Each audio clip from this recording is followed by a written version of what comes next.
പശ്ചിമേഷ്യയിലെ സംഘർഷങ്ങളുടെ പശ്ചാത്തലത്തിൽ നിഫ്റ്റിയിലും സെൻസെക്സിലും തകർച്ച. സ്വർണ്ണവില കുത്തനെ ഉയർന്നു. ഗൾഫ് രാജ്യങ്ങളിലേക്കുള്ള വിമാന സർവീസുകൾ കൂട്ടത്തോടെ റദ്ദാക്കിയതും പ്രതിസന്ധിയായി. വ്യാപാരത്തിന് തുടക്കത്തിൽ 24,900-ൽ താഴെയാണ് നിഫ്റ്റി എത്തിയത്. സെൻസെക്സ് 1000 പോയിന്റിലധികം കൂപ്പുകുത്തി. ഇന്നലെയുമായി താരതമ്യം ചെയ്തപ്പോൾ നിഫ്റ്റിയിൽ കുറഞ്ഞത് 313 പോയിന്റ്. ക്രൂഡ് ഓയിൽ വില കുതിച്ചു കയറുകയാണ്. ബ്രെന്റ് ക്രൂഡ് ബാരലിന് $77 പിന്നിട്ടു. ലോക ക്രൂഡ് ചരക്കടത്തിന്റെ പ്രധാന പാതയായ ഹോർമുസ് കടലിടുക്ക് അടച്ചാൽ വില വീണ്ടും ഉയരും. കടലിടുക്ക് അടയ്ക്കാനുള്ള തീരുമാനത്തിലേക്ക് ഇറാൻ കടന്നാൽ ഇന്ത്യ ബദൽ മാർഗം തേടുന്നുണ്ട്. സ്വർണ്ണവിലയിലുമുണ്ടായത് വലിയ മാറ്റം. ഔൺസിന് $127 വർധന.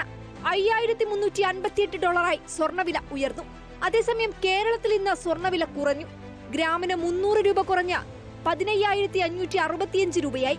ഗൾഫ് രാജ്യങ്ങളിലേക്കുള്ള വിമാന സർവീസുകൾ ഇന്നും കൂട്ടത്തോടെ റദ്ദാക്കി. ദില്ലിയിൽ നിന്ന് UAE-യിലേക്ക് സർവീസ് ഉണ്ടാകില്ലെന്ന് എയർ ഇന്ത്യ അറിയിച്ചു.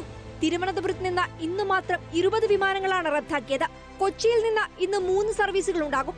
ഒമാൻ എയർവേസ് മസ്കറ്റിലേക്കും സൗദി എയർലൈൻസ് ജിദ്ദയിലേക്കുമാണ് സർവീസ് നടത്തുക.